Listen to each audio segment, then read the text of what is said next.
Thank you.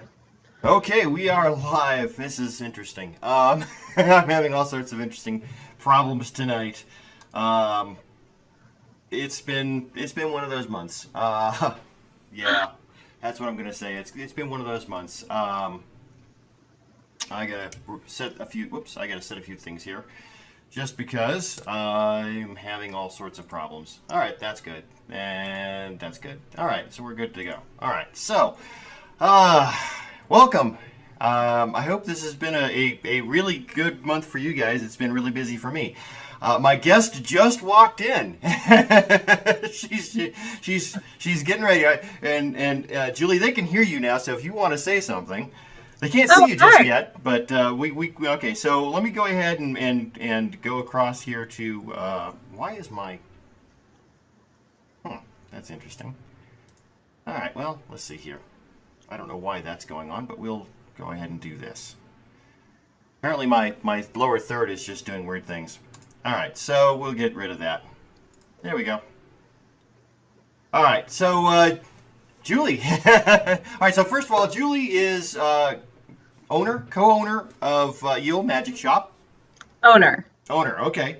And if you want to bring the camera down just a little bit, you're kind of low in the frame. am I? Yeah. Do that. That's perfect. Is that better? Beautiful. All right, so I don't know if you're on. Stuff. Yeah, I don't know. Yeah, we can't read it. That's okay. I don't know if you're on the chat or not. But we've got a chat up and running. We've got looks like about 7 people watching at this point, and so we'll see what happens as the evening goes on. So I guess the first question is, tell us a little bit about yourself. Oh goodness, where do I start? With regard to witchcraft, Hi, my name is Julie. I'm 36 years old. No. Oh, I'm not that old. Yet. No, I know. All right, I'm 21 years old. I'm Julie. We won't go into my age. Probably a good idea. I own Liminal Magic Shop in Lakewood, Colorado, and yeah, I think herbs and herbal magic and medicine are a big passion of mine. I'm Julie, as is witchcraft, of course. Yes, absolutely. All right, so I just want to check, make sure everybody can hear you. They can. We're good to go. For the first time in I don't know how long, we're actually good to go. So I know we wanted to talk about several things tonight. One of the things I to let people know, Julie used to be, I don't know, several years ago, she used to write a monthly column for my Cyber Witchcraft monthly newsletter. Basically did an herb of the month kind of thing, because she is one of the herbalists, not herbologists, herbalists. One of the herbalists I know, and I thought, well, herbs are something that a lot of witches tend to get into, Hey, Marcus is cool sound and everything. Yeah, hi Marcus, you're on next month, right? Tell us a little bit about, because I know, my student Monday night was talking about the fact that she would like to learn a little bit more about herbs, but she doesn't know where to find it, where to look, who to talk to, or any of that. One, I guess, give us a little bit of background on what you know about herbs, and we've got a small one wandering through frame. That's cool. A little bit about your background in herbs, and thinking if you can give us a little bit of an idea of how a person might go about learning more about herbs and how to learn more. Well, there's fortunately, at least in Colorado, there are a lot of herbal programs and opportunities for people to learn, everywhere from just community-based programs to more heavy-duty, I'd say, intensive programs. Boulder is a really good option as well, but I started just just like anybody else, I think, by growing them with my family and really just kind of getting that relationship with them started there. And then from there, I went into books and started learning the magical side a little bit more after what I'd already learned from my family. But yeah, and it just kind of grew from there. I'm a big reader, so I highly recommend books as well. Absolutely, I understand that. Books, yeah, and there are a lot of herbals available. Now you have an interesting specialty as far as herbs go. I say interesting. You like poisons. Oh, I love poisons. Yes. Now, I know my first thought when you said, "Oh yeah, I work with poisons." My first thought was, "Why?" Well, why not? For one, I think like with magic and different skills and skill sets such as divination, herbs really choose the person. And I didn't necessarily choose poisons. They really chose me. It started out with, of course, my grandmother and some of the poisons that she worked with coming from Mexico. But after that, they really started to come to me in my dreams. And that's where I really started to notice them and started listening to what it was that they had to say. So really the poisons choose you, I think. For those who follow the poison path may know what I'm talking about. Is it just poisons, or is it herbs in general? Oh, it's herbs in general. I just have a particular affinity for the poisons, I think. Okay, and that was one of the things I was talking to my student about was the fact that you've told me that you treat the plants as people. You not only talk to them but you listen to them. Yes, I think that's paramount when working with herbs magically. It's really developing the relationship with the plant spirit familiar itself. A lot of times we use herbs just as a tool or as sort of a dead type of product, I think. And when you're working with them magically, you really want to work with the plant spirit familiar or the spirit of that plant. And every plant has its own type of spirit as well, or its own personality. You can have multiple lavender plants and they all have a very different personality, much like members of the same family would be similar overall in their demeanor and their appearance, I think, but individually they would have their own personality shine through, and you'll see that with plants quite a bit. Mm-hmm. That's the fun part, at least for me. That was the fun part. Well, and it makes sense. So I last year I had a student. We tried to grow some vegetables. I have a black thumb, as you know. I can't grow. I couldn't. I literally, if it came down to the world fell apart and we had to grow our own food, I would starve. How? What, any advice on how? What could a person like myself do to not starve? Learn to forage. Learn what plants are edible and safe. And I think that's good for any herbalist or anybody just beginning to learn about herbs, especially when working with poisons. Learn what's safe and what the parameters are within safety. There are a lot of herbs that we think of as safe, but when used in the wrong way or in the wrong dosage can be very harmful. Well, and as Cassandra pointed out, Cassandra, you and I both know, poisons, even poisons have healing properties depending on dosage, right? Absolutely. You look at something like belladonna and the atropine in that is still used in ophthalmology today. So we definitely do still utilize plants, especially the poisons, but the low therapeutic dosage is really what we need to pay attention to with them. Sorry about that. There we go. I'm just editing a little bit real quick, putting your last name up there so everybody can see who you are. Obviously I don't know anything about plants. I don't know anything about herbs. I don't know anything about growing things. That's not what I do. Well, that's okay. why you took my class, though. Well, I was just looking. I was just looking at the chat, and Eileen says, or I'm sorry, Phoenix said that theirs is gray. They live for a while and die, so they have a gray thumb. Oh, well, that happens a lot. Go with some succulents. Succulents? Okay. Yes. Aloe. Yeah. Aloe. Jade. You know, I can't even grow an aloe plant. It will survive for months. I tend to forget to water it. I know it's bad of me, but and so eventually it does die. I did actually have a very small aloe vera plant for quite a while, and every couple of months I'd remember that it needs water, and well, eventually it did die.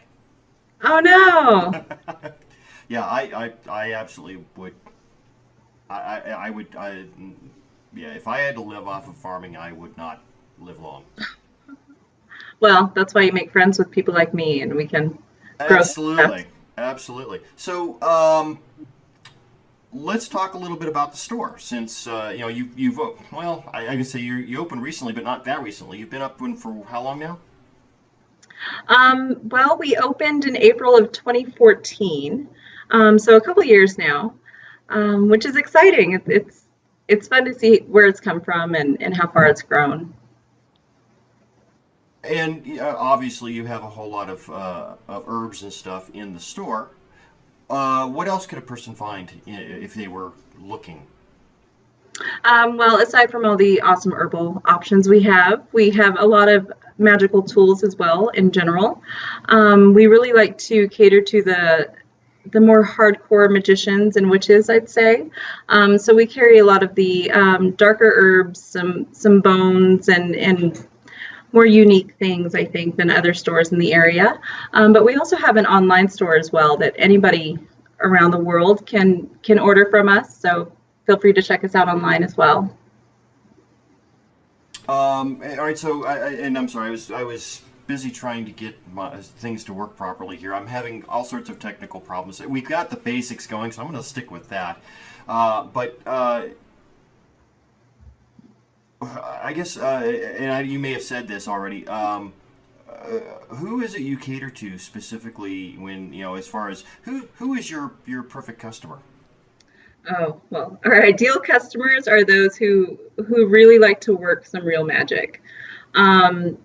And I think a lot of the things within the shop as well, we're not too flashy with what we do have available, but for the discerning eye and discerning magician or witch, you will find pretty much anything you're looking for. And I think that there are a lot of customers who come in, and if you know your stuff by asking the right questions, then I can also help you find what it is that you're looking for, or get the journey it is that you need. Now, you said your perfect customer is the person who does real magic. Can you elaborate on that a little bit? Well, I think all too often there are what we'd call armchair magicians. Yeah. Quite often. So people who actually do magical work, who either work with spirits or do ceremonial magic or ritual magic, or actually work with herbs and roots and make things with them and get their hands dirty with witchcraft. I think that's who we really like to cater to and who we like to help. I think that's also evident in the variety of classes that we teach at the shop as well.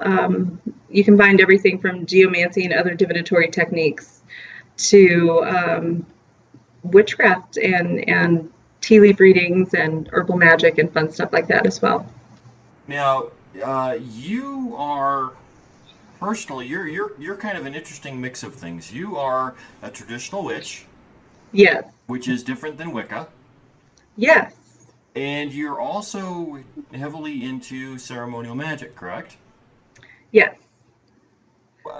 Can you give us some information on both of those? Yeah, I'd like to say I'm a little bit of the best of both worlds, high magic and low magic combined. But I think that low magic is also kind of a misnomer, although it was typically done by the peasants and by those who kind of lived on the outskirts of town. It's definitely highly intelligent in its working and its processes. So that's really a lot of fun to really get your hands dirty with some of that and get a little bloody with witchcraft, get a little dark with it as well.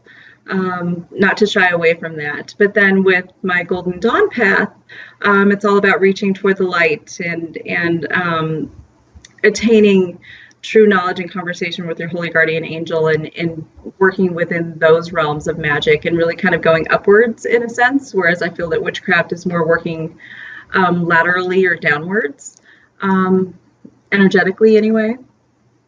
At least in my practice, that's how I think of it. Okay, now let's take a couple of those things and expand a little bit upon them, because part of what I'm trying to do with this is to get information to people who don't have it. And that's why I invite guests who have unique magical practices. So you were talking about your traditional witchcraft, and again, that's not Wicca. That's traditional. I guess what you would call the wise woman magic. The wise woman of the village, the person who created poultices and did magic for herself and people within the village. And you were saying that that for you is more, it's darker, more downward trending. Can you be a little more specific on that? Well, specifically working with plants, I've noticed, for example, when I work with the solanaceous herbs and those types of plants, energetically, just the journeys that I go through when I'm working with them, it really is more of a pulling downwards. In essence, it literally feels like I'm being pulled downwards. Downward into the ground, into the earth? Yes. Okay. Into underworlds and darker realms. Whereas with Golden Dawn, it's more about expanding upwards and outwards, and again, attaining light and true wisdom in that way. So it's really interesting to see how I can pull these together and see the progression of my own magic as it's gone with both of these paths.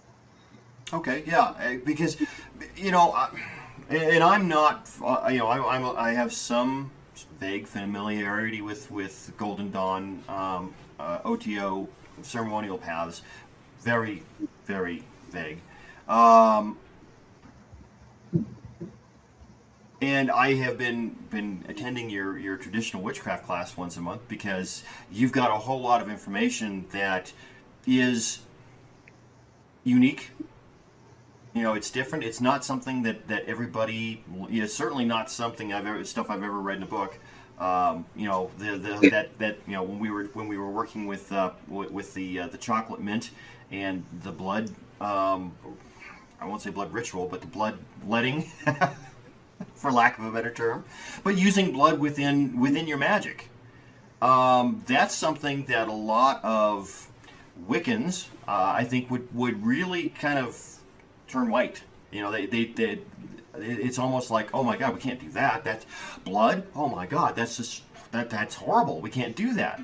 And you in your practice, you don't have an issue with that. And I certainly don't have an issue with it. If it works, why wouldn't you use it? And that, I think, does tend to go more towards the dark side of things. But I also look at dark, not, and of course we don't see dark as evil. Dark. It's not, black is evil, white is good. It's dark. I look at dark or black as inward, searching inward, going, more into yourself and learning more about yourself. That is a really awesome distinction, actually, because there is that ever going conundrum of, are the demons that we encounter when we go downwards or darker, are they internal or external? And I know we've talked about this in class before as well, which is interesting to think about. So I do think that you definitely have a point there. It is much more of an internal process. I know that may disagree. Yeah, well, and as you said, you and I have talked about this, because this is something that I continue to work with on an ongoing basis. Is learning to work within myself, learning to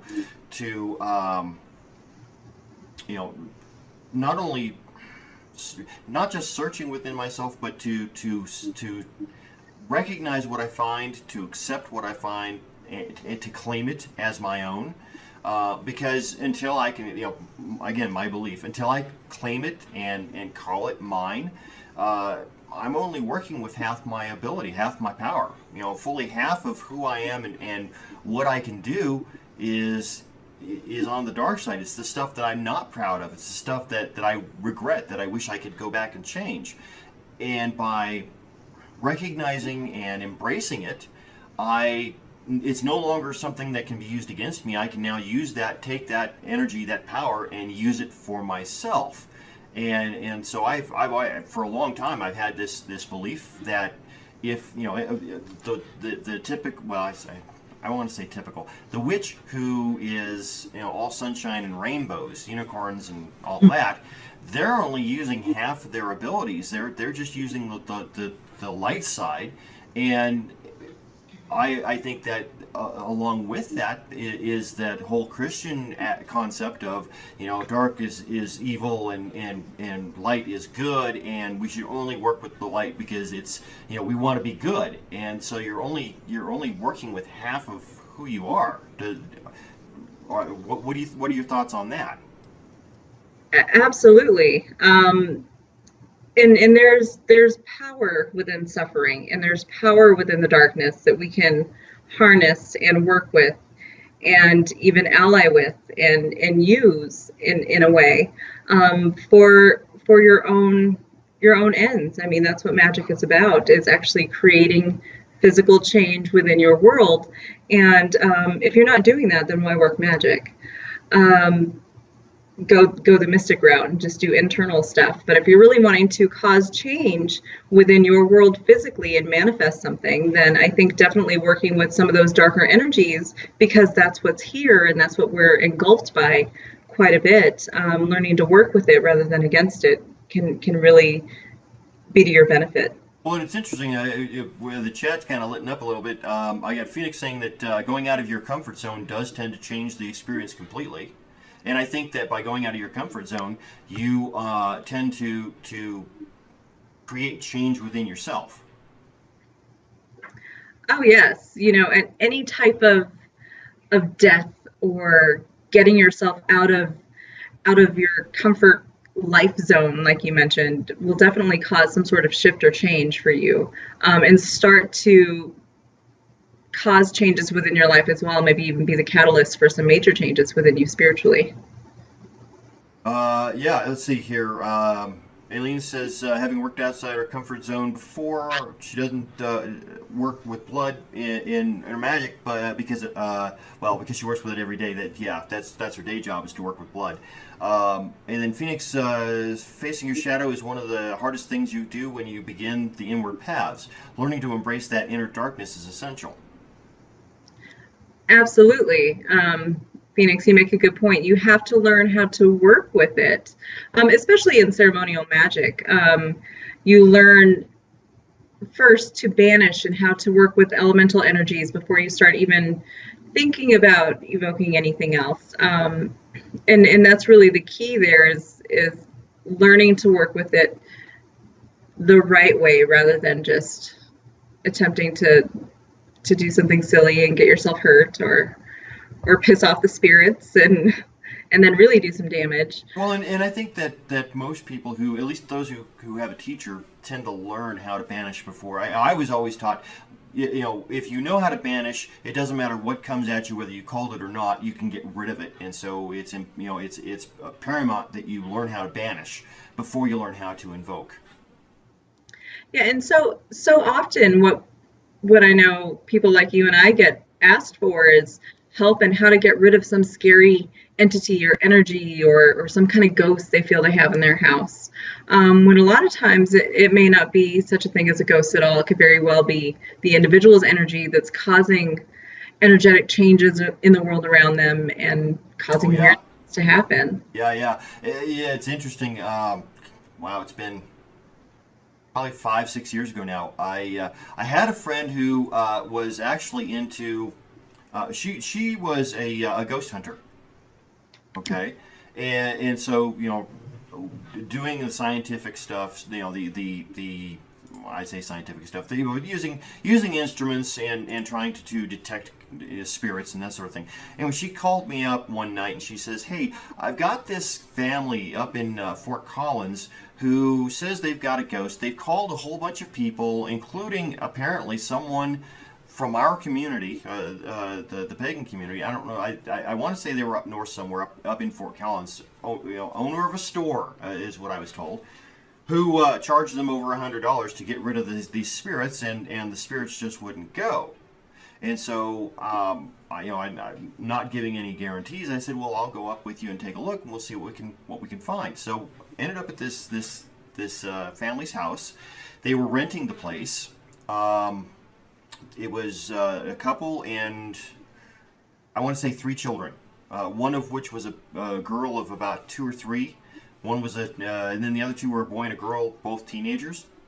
And so what I did was after talking to them and finding out what was going on and what were they experiencing, why were they concerned, that sort of thing, I ended up having them help me to actually cleanse the house. So I went around and energetically cleansed it, and then had them follow me with salt and water. And I think the wife was doing salt and water, and the husband was doing incense. And basically gave them basic instructions. Here's what you need to do. We're going to go around to all of the places that go to the outside, and we're going to seal them. And when it was done, I told them, okay, so now you are. You are part of this. You've actually done this, so this is on you now. As far as because you're part of the process for fixing it. You have to keep up your end by continuing to put out good energy. Because if you don't, whatever was here will come back. And I told him, if you have any problems, give me a call. Actually, it was call my friend and she'll get a hold of me. And it was interesting. I spent a couple hours there, maybe an hour or less than an hour, actually cleansing the place, and never heard a thing out of them because part of what I did was give them responsibility for making sure the place stayed clean, because I knew that with a teenage girl in the house, a lot of the poltergeist activity was probably the girl. Yeah. And you make a good point too with actually getting them involved in the magic that you're working. I think that's really important too. I have a lot of people come to me and want me to do spells or rituals for them. And I don't do that. And some people get upset when I tell them I'm not just going to do this for you. You actually have to help me in this working or in this rite. This is for you. I need your energetic imprint on it. I need you to physically work with the herbs, for example. I need you to do that part. I need you to stuff them in a mojo bag and you do the tying and that piece of it. I will walk you through it or guide you or do some of the woo-woo stuff that I do. But other than that, it's really up to you to work the magic if you want it to work for you. Is woo-woo stuff a technical witch term? It is highly technical.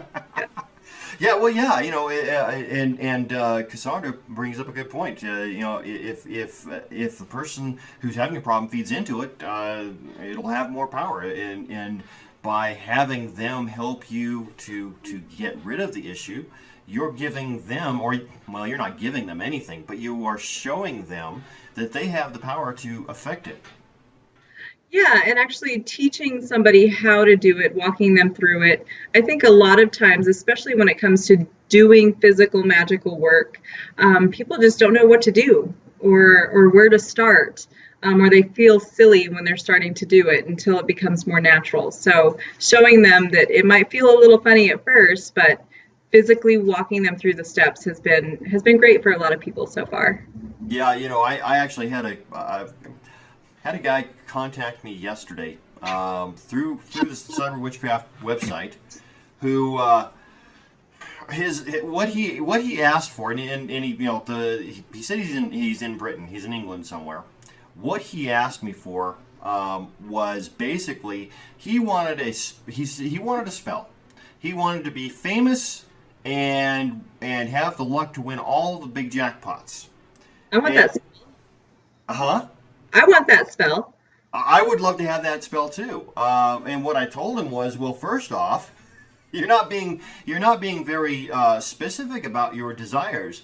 Okay, so you do a spell to become famous. Okay, you could be famous because people love you, or you could be famous because you did something so horrific that people loathe you. Now, if you robbed a bank and killed 50 people, you would be famous. Right. So what kind of fame do you want? Right, right. Be specific. And as for winning jackpots, well, what does a jackpot mean to you? If you want to become rich, well, the most, I won't say the easiest way, certainly not the easiest way, the best way, the most likely way is that you come up with an idea that people are willing to spend money on, and you develop it. You have the will to manifest this idea, and then market it and make money by selling the idea, or the concept or the idea to people out there in the real world. That's the only way I know how to make lots of money. You don't, and I told him, he was funny because I told him, my first reply back was, this isn't what you want to hear, but this is the truth. And when he wrote back, he says, that's not what I wanted to hear. Well, of course it's not what you wanted to hear. You wanted to hear, and he mentioned in this email, he mentioned some relatively famous psychic person out of New York. And I'm thinking, okay, so, you're looking for a shortcut. You're looking for a way to make your life easy. You don't want to have to work for what you get. You just want to get what you want to get and not have to put any sweat equity into it. And I'm telling him, it's like, it doesn't work that way. Magic doesn't work that way. Real life certainly doesn't work that way. Exactly. And that's what's so frustrating for me sometimes is magic isn't just snapping your fingers and something happening. It is real work, and you have to put some work into it. For example, meditation. Meditation is so important to any type of magical working, any type of magical craft in general. And so many people are just so lazy, they don't want to do it, or meditation doesn't work for me. Well, tough. You're going to have to learn how to do it. And actually doing the work. So many people miss that part, unfortunately. And then also expecting magic to work in ways that it won't work. Jason Miller does a great job explaining how magic just increases your odds of something happening or occurring in accordance with your will or whatever magical working you've done. It doesn't guarantee that things are going to happen exactly the way you want them to. So doing some lottery magic, for example, may increase your odds of winning, but you still may not win, which sucks for some people. But and everybody expects magic to be some sort of miracle, and it kind of is if you know how to do it right. Well, and I look at magic as I look at magic as being internal, not external.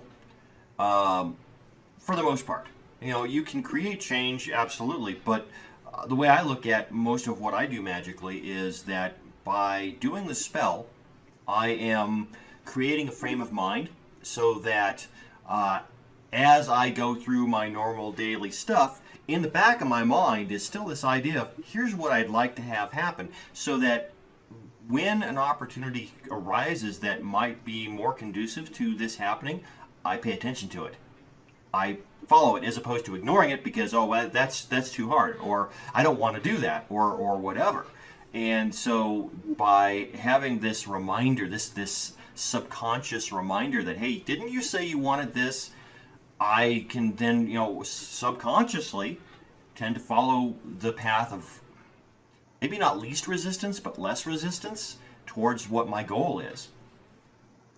Yeah, and that's a good point too, is making sure that magic flows simply and that you focus on some simplicity as well, and letting things naturally happen in the direction that you want them to, rather than trying to force point A to point Z, because it doesn't always work like that. You're going to have to go in steps maybe. And I know we've talked about that in class as well, is increasing your odds for the small portions of the bigger working that you want to occur. Right. There is such a misconception as to, what magic is and how it works. And I find that especially having a couple of websites, most of my job on those websites is trying to explain to people who really don't want to know, but I feel it's my job. Since I put myself out there, it's my job to inform them that this isn't the way it works, and if you really want something, you're going to have to work for it. Ain't nothing coming free. Uh-huh. You know, let's move a little bit forward, and we talked a little bit about traditional witchcraft. Can you explain, in general terms, as best you can, without giving anything away?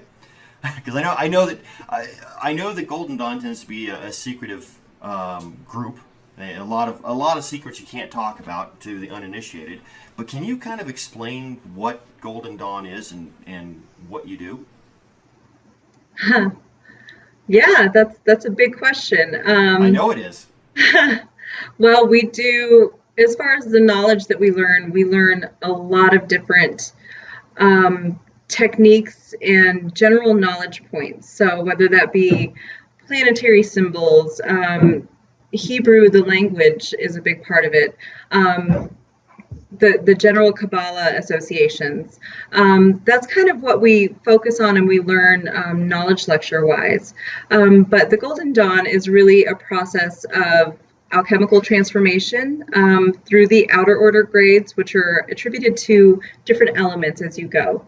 And that portion of the Golden Dawn system is really focused on preparing the sphere of sensation, getting the individual ready with different rituals and rites, such as banishing, and learning how to do that first and foremost before going into the inner order, and really working with different entities at that point and learning to evoke different entities. But overall, in the outer order, it's really about balance and learning to create balance within the individual, within the two spheres, or the two pillars, the mercy and severity, black and white, and all the other different associations that go along with that, and learning to really be the middle pillar before you start working with some bigger entities in the inner order. Well, and the way you generally explain it, especially when I'm trying to contrast it with what people might know, is that where in Wicca you can do things very much off the cuff, because it feels right, because it just seems to be the right way. Ceremonial magic in general, and I think Golden Dawn specifically, everything has a place and everything has to be in its place, and there is no movement that isn't choreographed for a specific purpose. Would you agree with that? To an extent, yes. It is very structured in its working, but that's also where a lot of the power comes in from it, is doing the same steps over and over and over again, and working with that same energy in the same movement as other orders, as the original order, as your own order, really helps to boost some energy in your magical work. And that's something that a lot of people who I talk to in our local pagan community have a hard time understanding. I tell them that, when I do ritual, and Dean, you and I know Dean from the Springs. We were at the Paths and Traditions Fair a couple of years ago, and I said something about. I wouldn't say it was disparaging about ceremonial magic, but it was not necessarily the most complimentary. And he looks at me and he says, "You are the most ceremonial witch I know," and I suppose that's true. Because I learned, one of my teachers was heavily into OTO, which is a different branch, similar but different branch, still ceremonial magic. And one of the things I learned was that you do the ritual, you do the setup and the takedown the same every time, because unless you have a reason to change it, use what works. Now that doesn't mean that you can't try new stuff. But, because you're doing it the same way, because you are casting circle the same way every time, because you're calling the quarters the same way every time, because you're invoking the gods the same way every time, because you are dismantling the temple the same way every time, you know how well that works. And so now, if you try something different, you'll know if it works better or not as well. And if it doesn't work as well, why would you use it? And if it works better, why wouldn't you use it? But the whole idea is to you do this, the ritual, the middle part, the working, the reason you're there, that's different every time. Yes. But the setup, to get to the place where you can do that working, you do it the same way every time. And I've had so many discussions, I won't say arguments, discussions with various people in our local community because, well, I do it differently every time because I don't want to be bored. Well, I mean, that was actually literally what one person told me. I was like, my thought was, I didn't say it, but my thought was, well, if you're worried about getting bored, I don't know that you're on the right path. Right. And that there's something to be said for doing something the same way over and over again. Again, ritual magic, that's what it is. And when it comes to Golden Dawn, there's a very real formula that we go off of. At least in our temple, we don't waver from that. We don't stray from that very often. There are other traditions within Golden Dawn, such as Hermetic Order of the Golden Dawn, which bring a lot more Catholic type traditions and workings within their rituals, which is very different from what we do. And of course, we work more with the Egyptian god forms as well, which most do, but it really depends. Well, and it's interesting, in chat, Fair MTO is saying it's like muscle memory. Once you integrate the movements, it allows you to really focus on the energies. And that's exactly the way I look at it, is, you do it over and over again so many times, it becomes second nature. So you don't have to concentrate on what words am I saying, what movements am I supposed to be making. I mean, even witchcraft, when you call the quarters, you say something, and then you create a pentagram, and if you're doing it differently every time, you have to think about what it is you're saying and what it is your physical movements are. If you do it the same way every time, you don't think about those movements. They're second nature. They just happen. Now you can focus all of your energy on the purpose, the working. Why am I here tonight? Why are we doing this? Why are we gathered here?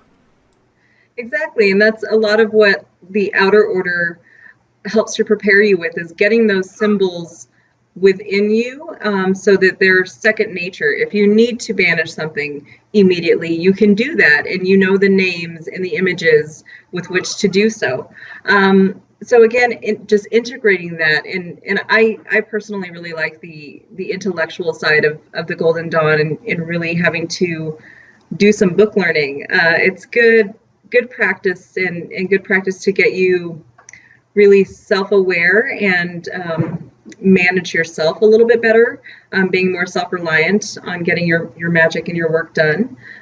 So that's been a plus for me. Yeah, it's definitely kind of like going back to college. It's not something you just pick up and do, which is one of the reasons why I haven't bothered to try, is because I know I don't have the time, and at this point I don't know that I have the drive to actually go back to school like that. Now, I don't know whether you can tell me this or not. I'm kind of curious if you know. Can you give kind of a comparison contrast between Golden Dawn and OTO? Do you know anything about? I don't know whether you know anything about OTO or not, or enough to be able to compare and contrast. I don't know a whole lot about the OTO. I do know that they're very, very different. And I don't know if you know where the OTO came from, or where. Why don't you go ahead and say talk about that a little bit? Well, it came from, I'm sure most people know, Aleister Crowley and his offshoot of Golden Dawn after he was expelled from his Golden Dawn temple. And it really takes a lot of what he really wanted to use and puts a lot of focus on the individual, and as you know, your personal will, and do what thou wilt shall be the whole of the law, which I think a lot of, no offense to OTO members, a lot of OTO members do kind of take that to an extreme. Well, yeah. Kind of like a lot of witches take in and harm none, do what thou wilt to an extreme. Yes, exactly. Yeah. Now, and I may be incorrect on this. One of the things I've noticed is that OTO tends to be a little more open. I've never been invited to a public Golden Dawn ritual. I don't know there is such a thing, but there are public OTO rituals. They're the Gnostic Mass, mm-hmm. which is something that anybody can go to and experience. I get the feeling that Golden Dawn is a lot more closed, a lot more exclusive. We are a lot more exclusive, and there's good reason for that. We're doing some very heavy energy work with these our brothers and sisters. So we need to be sure that whoever we're bringing in is a good fit, not only for us, but that we are a good fit for them, and that everybody is supported and getting what they need out of being in the order. That's really important to us. And so because we are so energetically intertwined and connected to these other people, we are highly selective with that. If you are looking for an open Golden Dawn group, the HOGD here in town does, I believe it's the first Sunday of every month. They do an open Eucharist ritual, which is beautiful to watch. And again, it's very different from what we do in our temple, but it's a lot of fun, and it's a good glimpse into the Golden Dawn world a little bit if you're interested. I think they typically do that at ISIS. But. Well, it's interesting because the way you described that whole process of wanting to make sure that the people are right for you and you're right for them and all of that really sounds to me like the way covens used to work, as far as people still ask me, how do I find a coven? Well, you don't. They will find you, typically. Because if they're interested in what you've got, they'll let you know, and they'll invite you to meet with them. Maybe to a ritual, maybe not to a ritual, but they'll invite you to at least get to know them, so and let them get to know you, so that they can determine whether or not for themselves, and you can determine for yourself, is this a good fit? Because if the groups and the individual, if the group and the individual don't mesh just right, you're not going to be able to do magic. You're not going to be able. It's certainly not really intricate or intense magic, because you won't have that trust there that allows you to do that higher magic, that more powerful stuff, and so really what you're saying really very much sounds like how covens used to find and what's the word I'm looking for? Eyeball is not the word I'm looking for, but it'll work. Look over the prospective new initiate, new member. And that is especially true with traditional witchcraft groups. You'd be hard pressed to find a traditional witchcraft group advertised anywhere. So that's something too. Why I've also started to do the traditional witchcraft classes is to give people some sort of information. There's so little information out there. There's no groups. People aren't typically knocking down your door to get you into their traditional witchcraft group. So where do you learn? And that's why hopefully people can come learn with me a little bit. And of course I have my teachers who I learn from as well, and hopefully can bring some of that information down from various paths and different traditions. Again, I like to pick and choose what works for me and my magic, and that's what I also teach to others. Absolutely. All right, so let's go on and work towards what the original reason for you being on here tonight. On the 28th, I believe that's right, the 28th, you are going to have an event which I have been honored to be asked to take part in, which is Liminal Spaces. You want to talk about that? Yes, I'm so excited. So it is our Ars Esoterica event, where we will be discussing different things within esoteric arts and magic. In this year's Tarot card association was the moon. So we're doing all types of associations to trance states, liminal spaces, those in betwixt and in between places, and how to use that in our magic. And we're happy to have you. That's so exciting. Yes, it is. It's very exciting for me. It's going to be so hard to choose because we do have dual classes at the same time. So Right. that's going to be tough. There's a couple others that I'm a little upset that we've had to double book them, but I think it's going to be a really awesome event, and hopefully we'll grow from there. And I'm excited to do nothing this time. Yeah, it's always good when you can organize and then not have to worry about doing anything. That's always good. That's my goal when I organize something is, okay, I did all the work up front, now I can sit back and relax, and that never happens. I know. I'm warning you now, it never happens.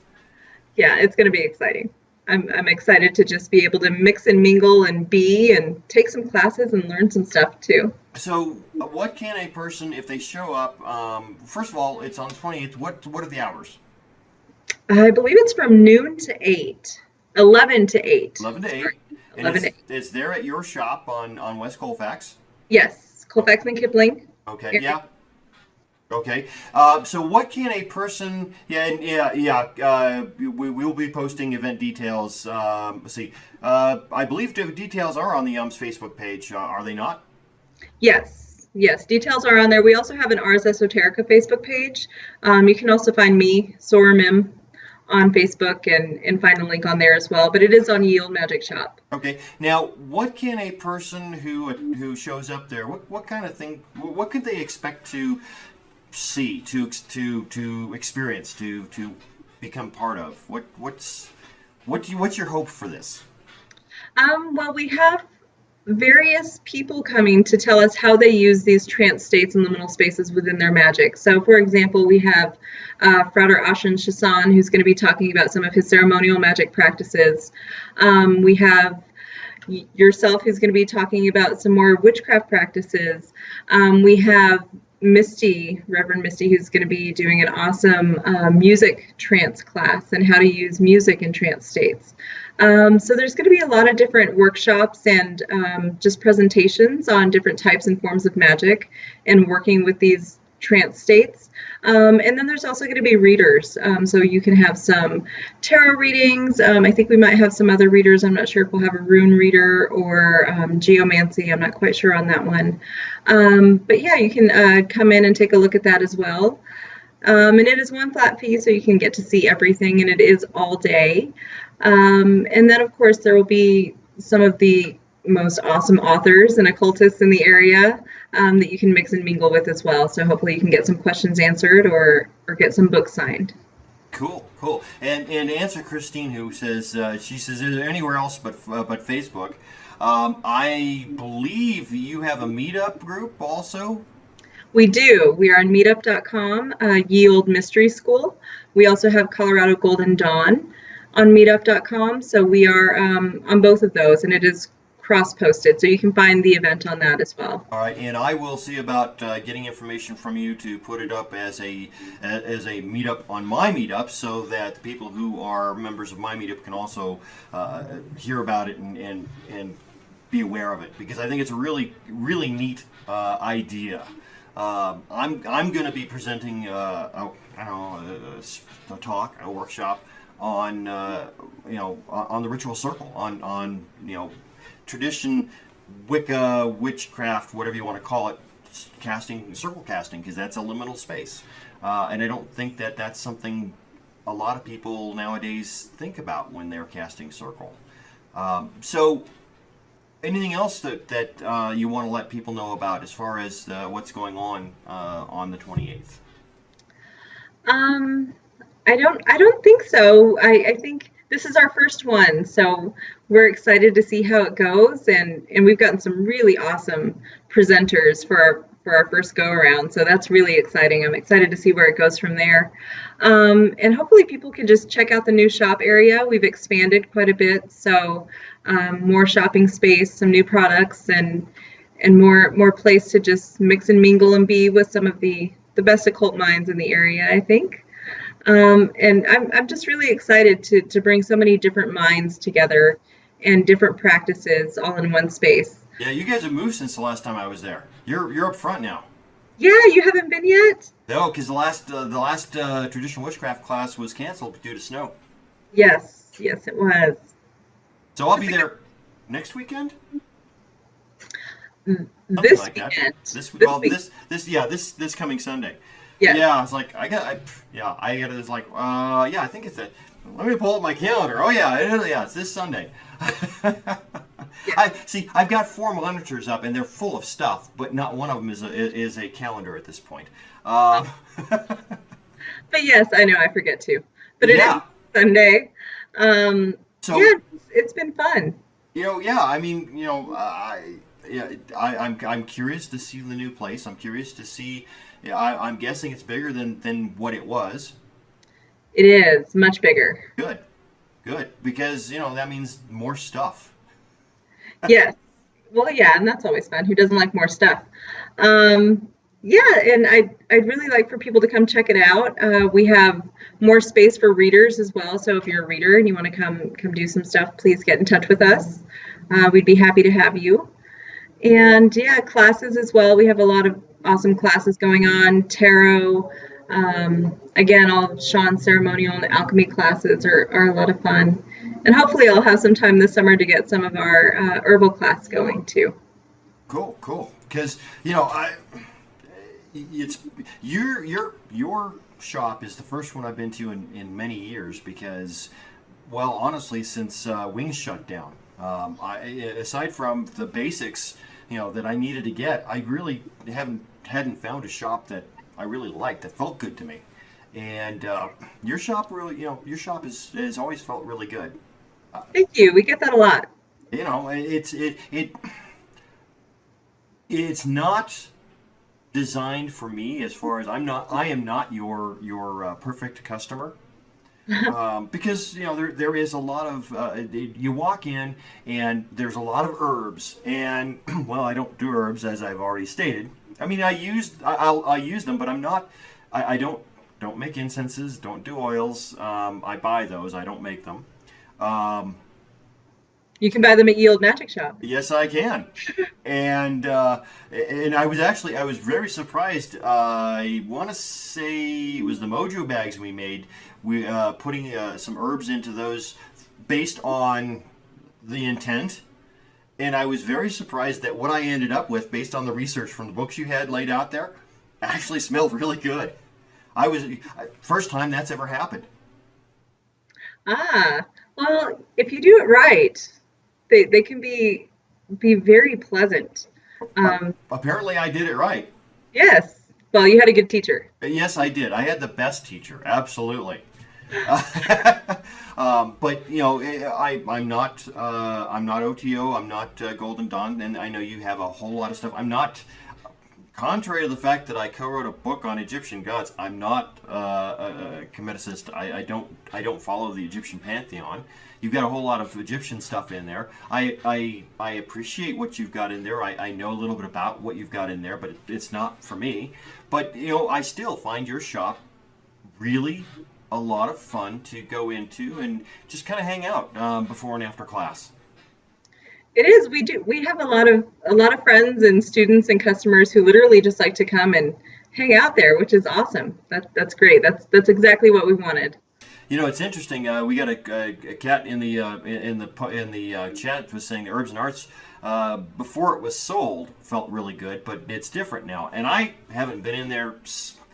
I haven't been in there since Morning Glory owned it. I don't know how long ago it was sold, so I don't know what it feels like now. I do know that I've been to I want to say everybody's been to ISIS. I went to ISIS originally when it was on East Colfax, and it was pretty much the only store in town. And then it moved down south.